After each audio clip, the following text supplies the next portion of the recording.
Hoje a gente vem aqui falar dos indicados ao Oscar. E na verdade são os nossos preferidos, dois indicados ao Oscar. Os indicados pelo PAN dos indicados ao Oscar. Gostei disso. Hello. Olá! Acho que vocês lembram, eu sou a Tata. E eu sou a Carol. E a gente vai falar hoje dos filmes do Oscar. A galera tá assistindo muito Breaking Bad, resolveu usar uma metanfetamina e porra, indicou umas paradas assim. A gente não entendeu algumas indicações. Vamos começar dizendo que eu pessoalmente acho que, embora tenham alguns filmes que sejam desviantes do padrão, a maior parte continua sendo... Os Estados Unidos como lugar de sonho, amor, esperança, felicidade, o herói e liberdade gente, do bem. A pessoa fez o Náufrago, fez Forrest Gump, entendeu? Matou a velhinha. Gente, adoro. Agora, por que Ponte de Espiões está indicado ao Oscar é uma questão que eu não sei. Porque Brooklyn, gente, vamos lá. Brooklyn é um filme super fofo, né? Mas por quê? Ele é um filme clássico de Hollywood, super quadrado. Chato pra caralho. Porque se a gente for falar de imigrantes, vamos falar da galera de agora, né? Vamos falar do... Gente, pleno 2016 você ainda tá falando da imigração, sei lá, irlandesa, mulher irlandesa, né? Irlandesa. Imigração irlandesa. Feitura de Nova York. Se é pra falar também de imigração irlandesa, vamos falar de gangue de Nova York, todo mundo se matando, tiro, porrada e bomba? Porra! Gente, América é terra de imigrantes, que tu quer expulsar todos os muçulmanos, filha da puta ganhando as primárias republicanas aí? E falar nisso, gente, por favor, vocês querem entender as primárias republicanas? Vocês assistam o vídeo do Saturday Night Live, entendeu? A gente deixa. Will Ferrell... A gente deixa? A gente deixa. Will Ferrell de Bush te explicando. É maravilhoso. Que inclusive ele fala do Donald Trump e ele fala que tentar expulsar todos os muçulmanos do território é a mesma coisa que tentar expulsar todos os duendes. E como fizeram isso, agora as relações entre duendes e norte-americanos nunca mais se recuperaram. E a prova disso é que você não vê nenhum duende andando pela rua. No mesmo sentido, a gente também tem a Ponte dos Espiões, que vai bem, com meia hora de filme, e fala: caraca, eu sou apaixonada por esse espião russo, que na verdade é alemão. Né? Da Berlim Oriental, gente, que vamos lembrar que história mais uma vez, entendeu? Tinha a União Soviética, que era o quê? A Rússia. Mas a União Soviética, ela era composta por vários países satélites, e tinha o quê? A Alemanha, que depois da Segunda Guerra Mundial, mais precisamente em 1950, ela foi dividida entre a Alemanha Ocidental e a Alemanha Oriental. A Alemanha Oriental era o quê? Da União Soviética, ela era comunista. Parabéns! Aí o cara vai lá, tem um espião, até aí é maneiro. Gente, torci pelo espião. Mas o que acontece? Na medida que a gente vai avançando ao filme, a gente chega em quase um comparativo entre os espiões alemães, a forma como eles agem, no caso russo, né? Tô falando já. Porque além de tudo isso, o cara é da Berlim Oriental, mas é russo, ele tá lidando com os... Então, aí a gente tem na outra parte os americanos. Então, em paralelo, a gente tem o espião russo sendo tratado super bem, a liberdade, claro, como é que é? O discurso humanitário. Não, eu respeito os direitos humanos. A gente só esqueceu de Guantánamo, a gente só esqueceu de que a gente patrocinou todas as ditaduras do século XX, a gente esqueceu das aulas de tortura que a gente deu no Cone Sul e a gente esqueceu que Guantánamo ainda existe. A gente não entende porque desses filmes que a gente já não engole esse tipo de história. A gente não engole mais esse tipo de narrativa. E assim, vamos combinar que o Oscar, apesar de a gente ter vários problemas, assim, não é a mais... com mais crédito, mas é uma premiação que ganha importante pela visibilidade dos filmes. Então, assim... E eu não sei se vocês lembram que teve bafafá há pouco tempo acerca da representatividade nos filmes do Oscar. E isso é muito sério, muito grave. Na medida que temos dois filmes que, embora os atores tenham sido indicados para melhor atriz e melhor ator, eles não foram indicados para melhor filme. E assim, todos os atores e atrizes do filme estão indicados, mas não foi indicado o melhor filme? Então eu não tô entendendo. E o que isso quer dizer? Quando você não indica um filme ao Oscar, você tá dizendo que aquela não é uma história válida de ser contada. Você admite a qualidade técnica do filme à medida que você tem atores e atrizes indicados, mas você tá dizendo que aquilo não é mais uma história válida de ser contada. A gente acha que, por exemplo, Carol é uma história linda, sensível, super bem abordado o tema. E por que Brooklyn tá lá E Carol não. tá. Ah, mas tá indicada como melhor atriz. É quase como se, tá bom. E vou deixar aqui só pra não ficar feio. Vou ser honestidade. Mas o Todd Haynes, que foi o diretor de Carol, e eu até fiquei muito espantada de ter sido um homem o diretor de Carol, porque é de uma sensibilidade incrível. Nossa, as cenas de sexo entre elas... Nossa, sabe? Tipo, não ficou aquela coisa fetichista. O sexo da mulher pro homem. Ficou maravilhoso, uma sensibilidade, uma maneira de retratar. E que fotografia, Jesus. Que fotografia. Olha, lindo. que direção de arte. De arte. E não foi indicado ao Oscar. Por quê? Porque você tá dizendo que a história de duas mulheres que resolvem viver juntas não é uma história válida. Uma abdica da filha, tem críticas ao sistema patriarcal. Patriarcal. E porque ela não abdica da filha porque ela tá afim. Ela sabe que é o melhor pra garota. Ela abdica da filha porque o cara faz um inferno na vida dela. Entendeu? E da menina. Mas esse filme não foi indicado ao melhor filme. Pois é, e aí já fica a nossa primeira indicação com essa porra, galera. Vamos ver isso aí. Maravilhoso. Com certeza é um dos filmes que eu mais amei assistir. Eu assisti 2 vezes, inclusive. E aí a gente tem Garota Dinamarquesa, que também não foi indicada ao Oscar de melhor filme. Mas a gente tem algumas ressalvas sobre Garota Dinamarquesa.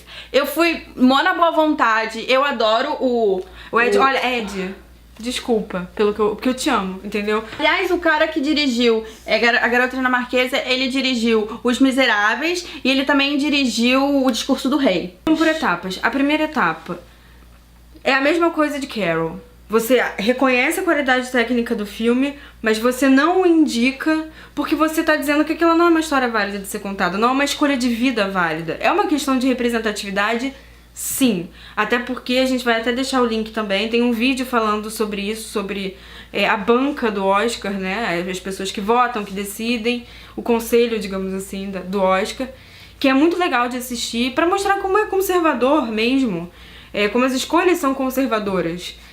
Mas segunda etapa. Não tem a sensibilidade que Carol tem. Não tem. Ed. Gente, filho, eu achei a atuação... Que atuação péssima. Olha, eu tô triste, tá choroso, Dizer que Edward Main foi ruim porque foi muito ruim. Não, porque o cara é um puta ator, mas nesse filme ele tá caricato, entendeu? E era uma coisa que eu tava falando com a Tata. Gente, o protagonismo é da transexual. Não da mulher da transexual. Um beijo no coração de vocês. E ao mesmo tempo... E pra eu tá falando que uma garota não é pra ela ter protagonismo, é porque tá ruim. Não, exatamente. O protagonismo tem que ser dela. Da Lily. A gente tem o Einar, né? Que ele... E aí eu não gosto desse tipo de abordagem. Ele se descobre... É muito uma descoberta. Só que, pra mim, isso é uma coisa de... Ele é mulher. Ele entendeu? sabe disso. Só o corpo dele que não tá compatível. Que era uma coisa que eu tava falando com a Carol. Eu acho que o filme pecou, porque veja bem, gente, hoje tá ruim, mas a gente ainda tem algum diálogo. A gente sabe nomear o que tá acontecendo com a gente. Então vocês imaginem, tá na década de 20, década de 30, você não sabe o que tá com... Você sabe que tem alguma coisa que não tá casando, que no caso é o seu gênero identitário com o seu gênero biológico. Não tá indo, você sabe que tem alguma coisa ali. Isso é uma luta pessoal, uma luta interna muito grande. Que ele, o filme trata que nem uma brincadeira. Trata como uma brincadeira, como como se ele estivesse vestindo um personagem. E o que eu falei, a ideia era que o Einar fosse um personagem, né, pra sociedade aceitar ele. Só que isso não é colocado, inclusive pela própria atuação do Ed Redmayne. Entendeu? Pela própria atuação dele. Porque é tão caricato que tá na cara que ele tá muito mais confortável como Einar do que como Lily. E então assim, isso não faz sentido. Pra mim, ficou sempre aquela coisa. É um homem fazendo o que ele acredita que uma mulher seja. E aí vem a pergunta: por que você não colocou uma atriz trans pra fazer esse filme? Existem atrizes trans? Várias. Você tem Orange is the New Black, você tem Sense8. Por que você não colocou nenhuma delas? Porque a aposta dessa vez é grande, né? Porque uma série, se a primeira temporada flopar, você para de fazer. Agora, num filme que você quer que concorra ao Oscar, você coloca um homem, porque você acha que ele vai dar conta do serviço. Deixa eu te falar, não deu. mas até pelo que a gente tava vendo, e a gente vai deixar link eu vou aqui deixar também. no link que a gente foi procurar, porque assim, é a nossa opinião, mas a gente queria a opinião de alguma pessoa que não é o nosso lugar de fala, né? Não é o nosso lugar de fala. Então a gente procurou, eu vou deixar aqui o link, e a menina coloca justamente isso. E o legal do vídeo dela, assistam, que ela dá várias dicas de como ela se sente representada por outros filmes. Então assim, se você quer conhecer, ela cita as séries que a gente falou, e ela também cita outros filmes, e então corre lá e vê, porque é bem legal. Muito e ela legal. também não se sente representada. E ela comenta, inclusive, essa falta de protagonismo da Lily. Que é uma coisa assim... absurda. A primeira vez, eu acho que a única que falam a garota, ela é a garota dinamarquesa, não é voltada pra Lily. É pra mulher do Aina. Olha como vendem a parada errada, né? O filme, ele não é baseado nos diários que ela teve. É baseado num livro ficcionalizado, é isso? Essa palavra aí mesmo, ficcionalizado a partir do diário. Então assim, a gente tem um negócio ali que não é aquilo, entendeu? E não porque a gente tá na busca pela verdade, não. Mas se pra tratar de um assunto tão sensível. Vamos falar, vamos falar a partir do ponto de vista da pessoa que realmente viveu. Exatamente. E essas pessoas já são tão sem voz, porque não dá voz a partir, né, do relato. Cara. Eu acho que é essa questão, não tem nenhum problema ser ficcional, o problema é isso. A mulher falou da vida dela, por que você não fala o que ela falou da vida dela? Depois disso tudo, a gente agora vai focar no que a gente realmente gostou, porque a gente achou necessário fazer essas críticas, porque, né, a gente tá aí, eu sei que todo mundo pega os filmes pra assistir, é super legal, mas vamos ter um pouco de senso crítico no que eles estão passando pra gente. Mas agora, o que tem de bom? O que tem de bom? O que tem de bom? A Grande Aposta. A Grande Aposta. Que filme genial!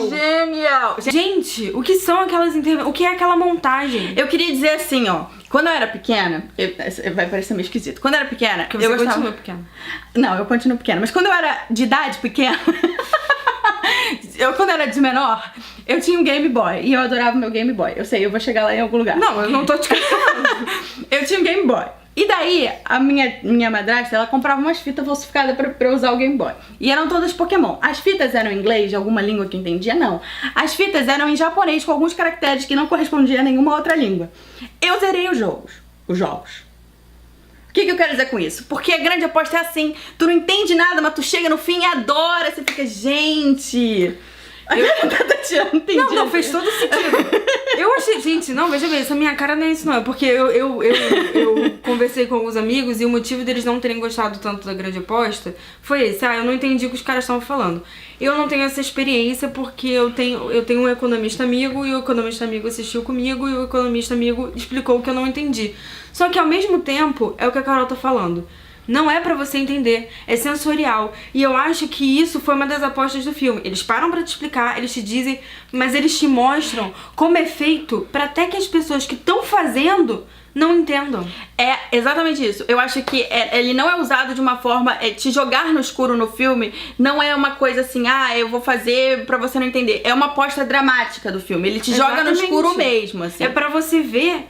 E isso é uma coisa que eu achei muito interessante, como eles mostram que até quem tá fraudando o sistema não sabe que tá fraudando o sistema. Tá achando que aquilo tá de boa. Maravilhoso. Críticas muito contundentes. Personagens. Foi o caso de um filme em que tudo trabalhou muito bem. Montagem, direção, roteiro. A montagem e o roteiro brilham muito. Nossa, como? E assim, eu acho é um filme de experiência mesmo. Você não sabe o que tá acontecendo porque você não entende. É um filme que também tem várias notas de rodapé muito legais. Tipo, para tudo, vamos te explicar aqui o que significa isso, entendeu? Selena Gomez explicando. E aí, assim, eles colocam vários inserts de coisas que apareciam na época. Britney Spears tá lá jogada no meio do nada. E daí aparece um hip hop, dinheiro jogando. Então assim, ele te situa naquela época, te joga no escuro e te dá algumas pistas. E é bom que assim, a gente tá torcendo pros caras porque eles estão apostando, eles vão ganhar muito dinheiro. E aí chega o Brad Pitt e fala assim, não, as pessoas vão ficar pobres, as pessoas vão morrer de fome,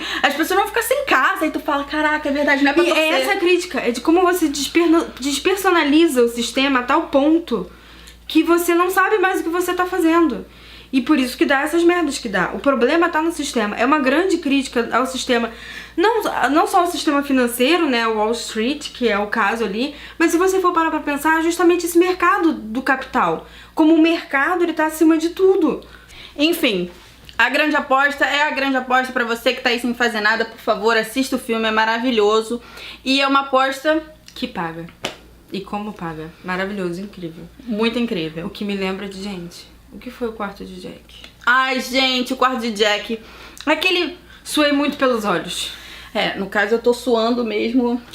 No natural, amiga, mas as pessoas têm que entender que a gente grava no Rio de Janeiro, um calor não é aquele clima dos filmes, entendeu? Verão, Rio de Janeiro. O Quarto de Jack é um filme sensível. A direção de O Quarto de Jack é maravilhosa. A Brie Larson brilha. O menininho, gente.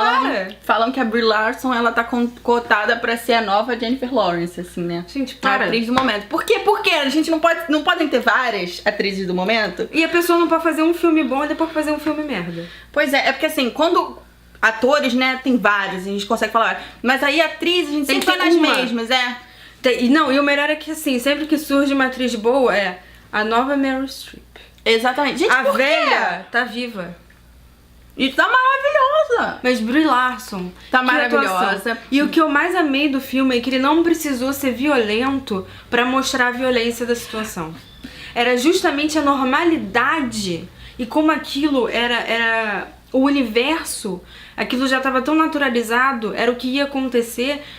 Uma das primeiras cenas do filme, que é o cara, né, o que os mantém reféns, ele chega... Gente, eu podia estar assistindo o meu pai chegando em casa, falando com a minha mãe, 30 anos de casamento, entendeu?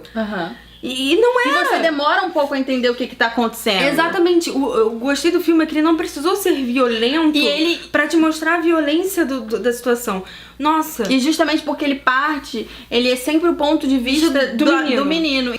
Ao mesmo tempo que você tá falando de abuso e você tá falando de um sequestro, você tá falando de um menino que não sabe que existe um mundo lá fora. Ele acha que a televisão, aquilo ali é tudo em outros planetas, que aquilo ali não existe, que o mundo dele é aquele quarto. Me chamou muita atenção no filme, porque assim, eu gosto muito quando conseguem colocar um pouco de... Não sei se vou chamar de realismo fantástico, mas eu acho que esse filme tem um pouco.